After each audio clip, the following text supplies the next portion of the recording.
I thought my family was perfect until I found my mother's secret life. Growing up, I thought my family was the textbook definition of normal. We had Sunday brunches, vacationed in the same beach town every summer, and sent out those cheesy Christmas cards where everyone wears matching sweaters. Sure, we had our squabbles. What family doesn't? But overall, it felt stable. Safe. That illusion shattered 3 months ago when I stumbled across an old photo album hidden behind a loose panel in our attic. I wasn't even snooping.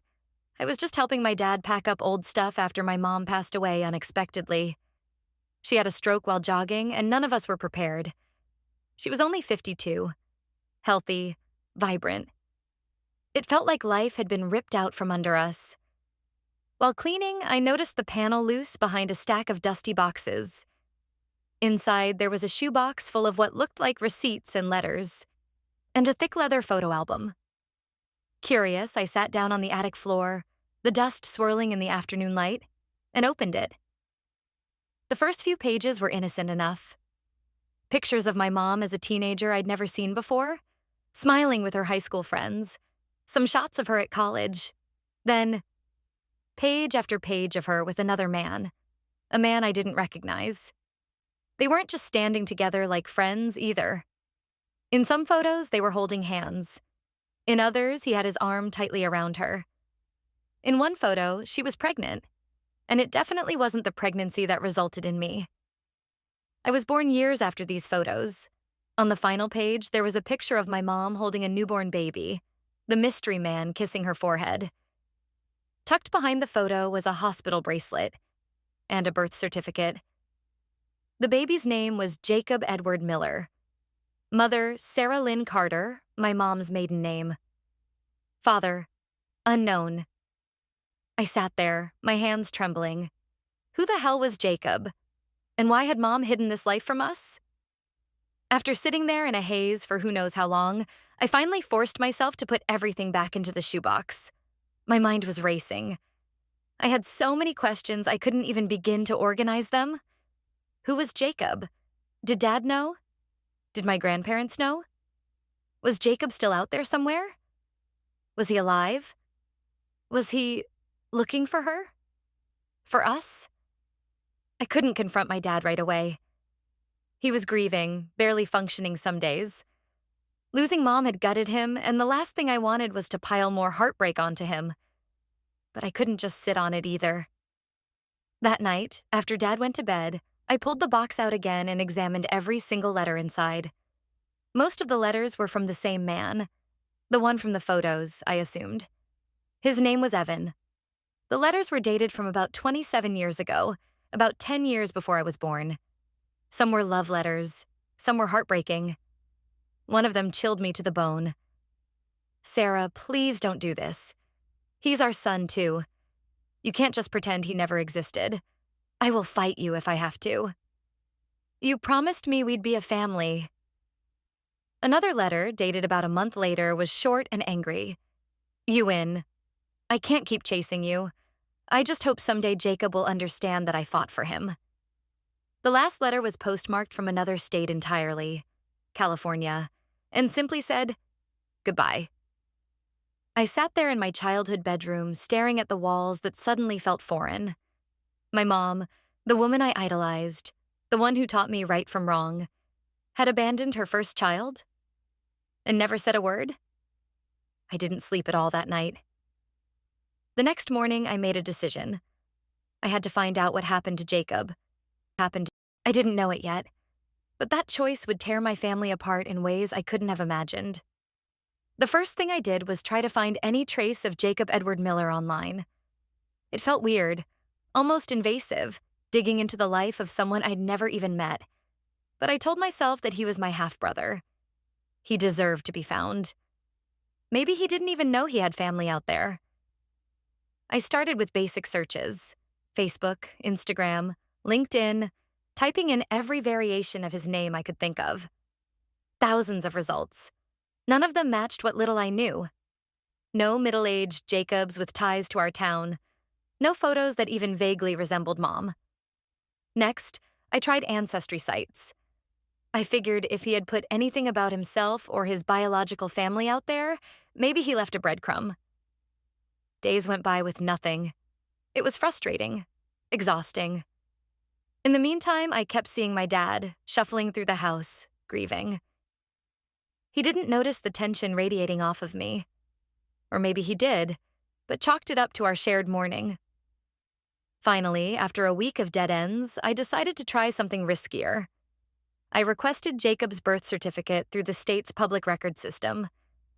It would take a few weeks, but if I could get my hands on it, maybe it would have a clue. Maybe even a clue about Evan, the man from the letters. While I waited, I tried bringing up Mom's past gently with Dad to see if he would crack open about it. One night, over dinner, I asked, "Hey, Dad, did Mom ever talk about anyone before you? Like an old boyfriend or anything?" He looked up from his plate, surprised. "Before me?" He chuckled sadly. "There was someone, yeah. I think his name was Evan. She never said much about him." I almost dropped my fork. "You knew about Evan?" I asked, keeping my voice steady. Dad nodded, sighing. "Barely. Your mom told me once, early on when we were dating, that she had been engaged before. It ended badly. She didn't want to talk about it. I figured it wasn't my business to dig it up." I swallowed hard. Engaged?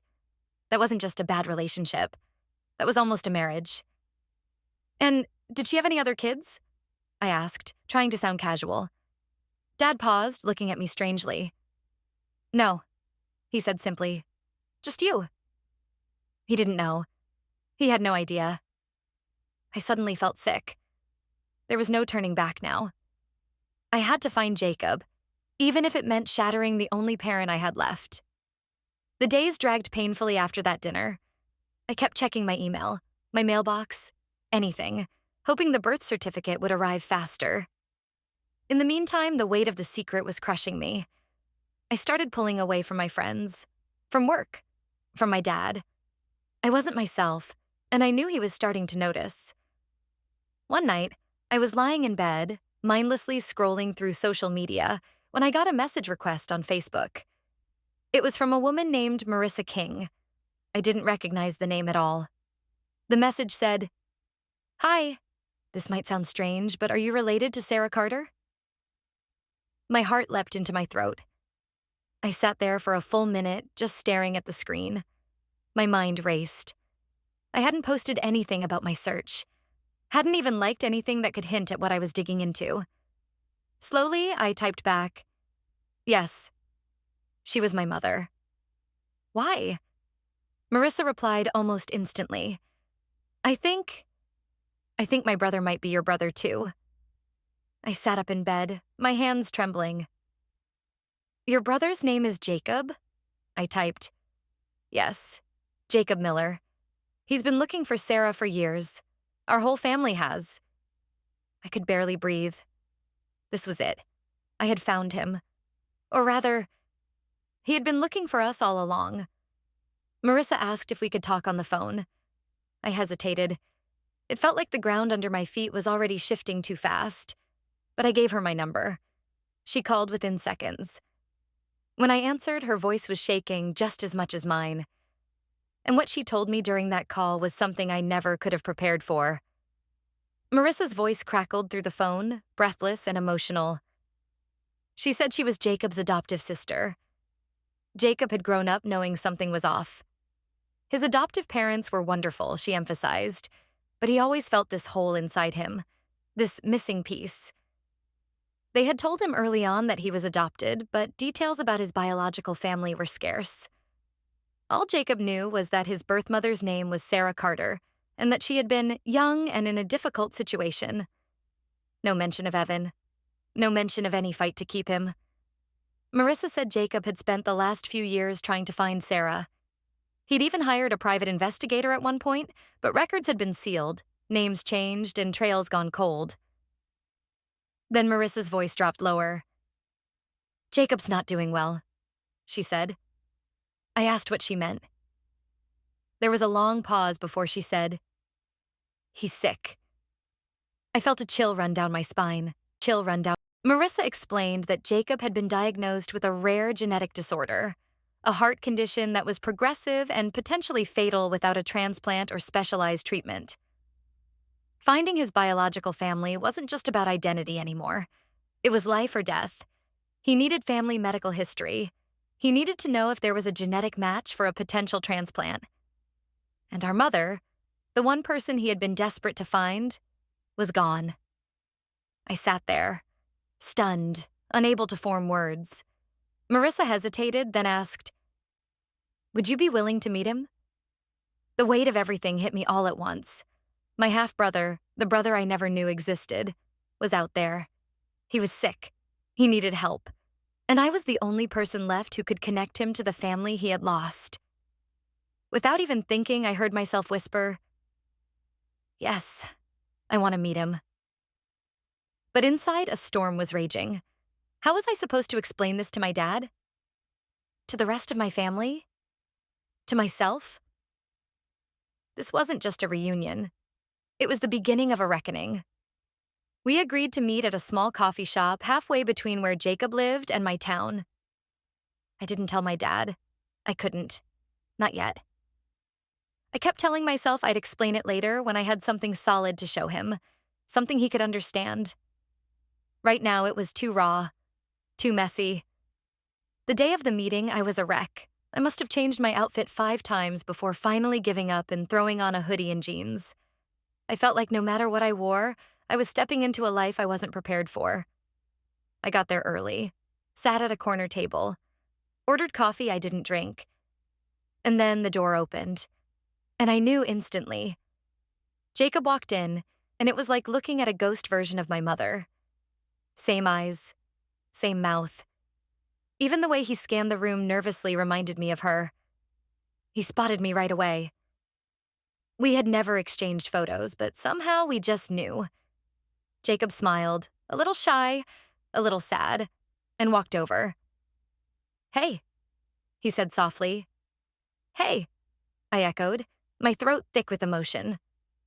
For a moment, we just stared at each other, awkward and overwhelmed. Then he pulled out a chair and sat across from me. Neither of us knew where to start. How do you even begin to have a conversation like this?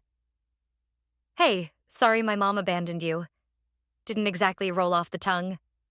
Finally, Jacob broke the silence.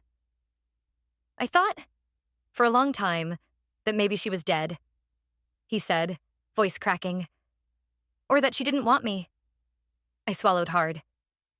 "She didn't die until recently, and I honestly didn't know you existed until a few weeks ago." Jacob's hands clenched into fists on the table, but he nodded. "I'm not angry at you," he said. "You didn't know, you couldn't have." We sat there, piecing things together. Childhoods lived apart, milestones we missed, lives that somehow almost intersected but never did. He told me about his condition, about the ticking clock he lived with every day. He told me about his adoptive parents, how they were loving but distant about his adoption. And I told him about our mom, the good and the bad, and about Dad, who still had no clue any of this was happening. The longer we talked, the more the guilt gnawed at me. Finally, Jacob asked the question I was dreading. "Do you think your dad would want to meet me?" I looked at him, my brother, and I knew, whether I was ready or not, the past was crashing into the present. And there was no stopping it now. The next few days felt like I was carrying a live grenade in my chest. I replayed my conversation with Jacob over and over in my head. The look on his face when he asked if Dad would want to meet him, it haunted me. I had made a promise to Jacob, maybe not with words, but with my presence, that I wouldn't hide him like Mom had. But every time I thought about telling Dad, I panicked. How do you even say it? "Hey, Dad. Turns out Mom had a secret son before she met you. And oh yeah, he's alive and wants to meet you." Subtle. I finally decided I couldn't just blurt it out. I needed to build up to it. One evening, I asked if we could have dinner together, just the two of us. He agreed immediately. I think he was grateful for the company. Grief had made the house heavy and silent. We went to his favorite diner, a cozy, dimly lit place we'd gone to for years. We made small talk for a while weather, work, little things. The whole time, my heart was hammering in my ears. Finally, as he sipped his coffee, I said, Dad, there's something I found when we were cleaning out the attic. Something about Mom.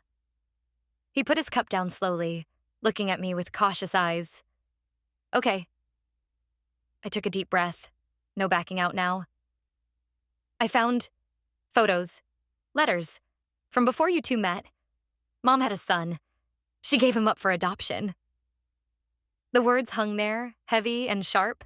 Dad blinked slowly, like it took a second for the meaning to land. What are you talking about? He said, voice low. I explained everything.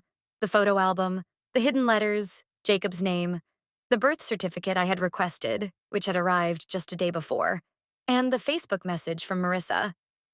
Dad sat there, motionless, his face unreadable. Finally, he whispered, almost to himself, She had another child, and she never told me. I nodded, my throat tightening. And he's alive, I added quietly. And he wants to meet us. Dad leaned back in the booth, staring at nothing. For a terrifying moment, I thought he was going to get up and walk out, or yell, or break down. But instead, after a long silence, he said, I need some time. His voice cracked. I loved your mother with everything I had. Finding out she kept something like this from me. From us? It feels like I didn't even know her. I reached across the table, putting my hand over his. I know. I feel the same way. He nodded, but his eyes were glassy and distant. I'm not saying no, he said finally. I need time to wrap my head around this. I squeezed his hand. Take all the time you need. But inside, I knew time was the one thing we didn't have. Jacob's condition wasn't going to wait. The next few days were torture. Dad barely spoke to me. Not out of anger, he was just somewhere else. Lost in his memories of Mom, trying to fit this ugly new puzzle piece into a picture he thought he knew by heart. Meanwhile, Marissa kept texting me for updates. Jacob was getting worse. His doctors were pushing for more aggressive treatment options, but they needed family medical history, and fast. Finally, one evening, Dad came into the living room while I was pretending to watch TV. He stood there awkwardly for a second before clearing his throat. I've been thinking, he said. I muted the TV immediately and turned to him. I can't pretend it didn't happen, he continued. I can't pretend he doesn't exist. Your mother made her choices, but I won't make the same ones. I stared at him, heart pounding. So, he said, voice cracking slightly, let's meet him. I felt tears burn my eyes. Are you sure? I whispered. Dad nodded, swallowing hard. He's your brother, and maybe he deserves to know he wasn't forgotten. Not by all of us. It hit me then how much this was costing him. How much he was willing to sacrifice his own comfort, his memories of Mom, his entire narrative of their life together, just to do the right thing. I texted Marissa immediately. Within minutes, she replied with a simple, Jacob says yes. Tell us when and where. We agreed to meet at the same little coffee shop. Neutral ground, familiar but not overwhelming. The morning of the meeting, Dad was a nervous wreck. He kept fiddling with his watch, smoothing down his hair, straightening and re-straightening his jacket. On the drive over, he kept asking little questions. What's he like? Does he look like her? Does he know about me?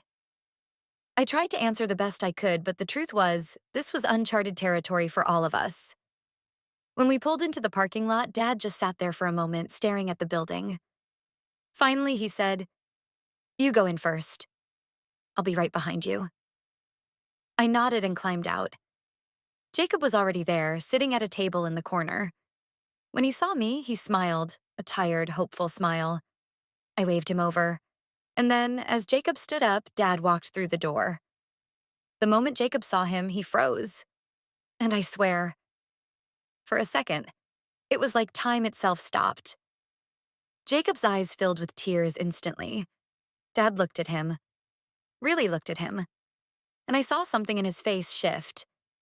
Recognition, pain, love. Without thinking, Dad walked over, put a trembling hand on Jacob's shoulder, and said, "You're part of this family, if you'll have us." Jacob just broke down, not sobbing, but silent, racking tears that he didn't even try to hide. And in that moment, right there in that little coffee shop, something shattered between us. And something new, something fragile but real, began to grow. After that emotional meeting, things moved fast. Dad and Jacob started texting every day. It was awkward at first. How could it not be? But there was a warmth there too, like two people cautiously building a bridge across a canyon neither of them had asked for. We set up a few more small meetups, breakfasts, walks in the park, slow, careful steps toward something that looked a little like family. For the first time since Mom died, the house didn't feel so heavy. But just as I was starting to breathe again, the past reared its head in a way none of us expected. It happened one evening when Dad and I were going through some of Mom's old things we had been too grief-stricken to touch before. Mostly books, scarves, little trinkets from her travels. And then, tucked inside an old jewelry box, I found it. A letter, yellowed with age, unsent, addressed to Jacob Edward Miller. My hands shook as I pulled it out. I looked at Dad. He nodded for me to open it. The letter wasn't long, but every word carved itself into my chest. Dear Jacob, I don't know if I deserve to call you my son anymore. I made choices when I was young. Choices I thought were right at the time. Choices that haunt me now. Not a day goes by that I don't wonder about you. Love you. Hope you're happy and safe. I want you to know that giving you up was the hardest thing I've ever done. It wasn't because I didn't love you. It was because I did. I hope someday you can forgive me. Love, Mom. The paper crinkled as I folded it back up, my fingers numb. Dad wiped at his eyes. She wanted to tell him, he whispered. She just never found the way. I didn't know what to say. All the anger I had felt toward her, all the betrayal. It didn't vanish, but it twisted into something different. Grief, pity. Mom wasn't a villain. She was a flawed human being who made a choice, one she clearly regretted for the rest of her life. Dad looked at me then, his face raw and open. We have to give this to him, he said. And I knew he was right. It wouldn't fix everything. It wouldn't heal the years Jacob had lost. But maybe it could start to stitch up the gaping wound Mom had left behind. We planned to meet Jacob the next day at the park, the same park where Dad used to take me when I was a kid. It felt fitting somehow, starting something new where so many memories already lived. The letter sat heavy in my pocket as we waited on a bench near the lake. Dad was quiet, lost in his own thoughts, occasionally wringing his hands like he wasn't sure if he was about to make things better or worse. When Jacob arrived, he looked better. A little more color in his face, a little more energy in his walk. But there was still a tiredness around his eyes that hadn't been there when we first met. He smiled when he saw us. That same tentative, hopeful smile that always punched me right in the chest. We sat down together, the three of us, in the warm afternoon sun. For a few minutes, we just chatted. Small talk, updates, safe ground. But I could feel the letter burning a hole in my pocket. Finally, Dad cleared his throat and pulled the envelope out. We found something, he said, voice rough. Something she left for you. Jacob's eyes widened as he took the letter carefully, almost reverently, like it was something sacred. He read it slowly, word by word. Tears gathered in his eyes, then slipped down his cheeks. When he finished, he folded it carefully and tucked it into his jacket. Thank you, he whispered. Both of you. We sat there in silence for a long moment, the wind stirring the leaves around us. Then Jacob said something that changed everything. I have something too.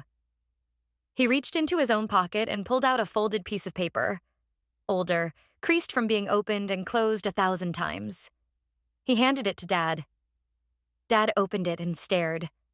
It was a letter, addressed to Sarah Carter, written years ago, from Evan, Jacob's biological father. In it, Evan apologized, begged, told Sarah that he still loved her, that he had made mistakes but wanted to be part of Jacob's life, to raise him together, to make it work. And at the bottom of the letter, hastily scrawled in messy handwriting, there was a note. "If you ever change your mind, I'll be waiting. Always." Jacob looked at us, wiping his eyes. "I found this after my adoptive mom passed," he said. "It was hidden in her things. I think Evan tried to find me too. And maybe Mom knew but didn't want to reopen old wounds." Dad's hands trembled as he folded the letter back up. "So much pain," he whispered. "So many chances missed." None of us spoke for a while after that. There was too much to say, and somehow not enough words to say it. But in that moment, sitting there together, all the broken pieces of the past laid bare between us. It felt like we were doing something our parents never could. The next few weeks were a strange mix of hope and fear. Jacob became part of our lives more and more. Dinners at the house, long talks with Dad, even meeting a few extended family members who, after the initial shock, welcomed him with open arms. It felt like we were trying to make up for lost time. But no matter how hard we tried, time kept reminding us it was running out. Jacob's health started to deteriorate faster than any of us expected. He grew paler, thinner. Even walking across the room sometimes left him breathless. He hid it well, always smiling, always cracking jokes. But you could see it in his eyes. The doctors said it was critical now. Without a heart transplant or a very specific surgical intervention that required a close biological match, he wouldn't have much longer. Marissa called me one night in tears after a hospital visit. "They said he might not make it to the end of the year," she sobbed. "We're out of time." That night, Dad and I sat in the kitchen, staring at the paperwork the doctors had sent home. There was a chance, a small one, that I could be a partial match. Even a partial match could mean the difference between life and death. But it would involve major surgery, risks, recovery time, long-term effects I hadn't even fully processed. I stared at the forms, the consent papers, the waivers. It felt surreal. Dad didn't pressure me. He didn't even ask. He just said quietly, "Whatever you decide, I'll support you." And that's when I realized something. Jacob wasn't just some stranger with my blood anymore. He was my brother. He was family. And family meant you didn't walk away when things got hard. I picked up the pen and signed the forms. Dad reached across the table and gripped my hand, his eyes glassy with pride and fear. We sent the paperwork in that night. All that was left was to wait for final confirmation from the medical team. Waiting had never felt so heavy, so terrifying. We had found each other. After all the years, all the secrets, all the pain. Now the question was, could we save each other too? The days leading up to the surgery were a blur. Tests, consultations, blood work. It felt endless. There were moments I second-guessed myself, moments when fear gnawed at the edges of my courage. But then I'd see Jacob, weak but smiling, fighting to stay hopeful. And I knew I couldn't turn away. We were scheduled for a Monday morning. The night before, Dad insisted we have a family dinner, just the three of us, at home. Nothing fancy. Just pizza, laughter, and the kind of quiet love that had grown between us without anyone even realizing. After dinner, Dad raised a glass, root beer, Jacob's favorite, and said, "To the family we were born with, and to the family we choose. Both matter. Both save us." Jacob smiled at him, tears glinting in his eyes. "I'm lucky," he said. "I got both in you guys." We didn't say much after that. Some moments are too big for words. The next morning, they prepped me and Jacob for surgery side by side. He looked over at me as the nurses moved around, adjusting machines and IVs. "You don't have to do this," he said, his voice low, thick with emotion. "I know," I said. "That's why I'm doing it." He smiled, a real smile, bright and shaky, and squeezed my hand. The surgery was long and complicated. I don't remember much, just flashes of bright lights, cold rooms, and drifting in and out of dreams filled with faces I loved. When I woke up in recovery, Dad was there, holding my hand. "You did good, kid," he whispered, voice breaking. I was too weak to speak, but I squeezed his hand back. Later, the doctors told us the surgery had been a success. Jacob was still critical, still fragile, but for the first time in a long time, there was hope. The weeks that followed were hard, painful, but also beautiful in a way I can't really explain. Jacob got stronger. I got stronger. And slowly life stitched itself into a new shape. Dad, Jacob and I created traditions. New memories layered on top of old wounds. We celebrated Jacob's first birthday with us with a terrible homemade cake and an even worse rendition of Happy Birthday. Every year, we visit the lake where we first gave him Mom's letter. We talk about her sometimes, honestly, without varnish. We forgive her.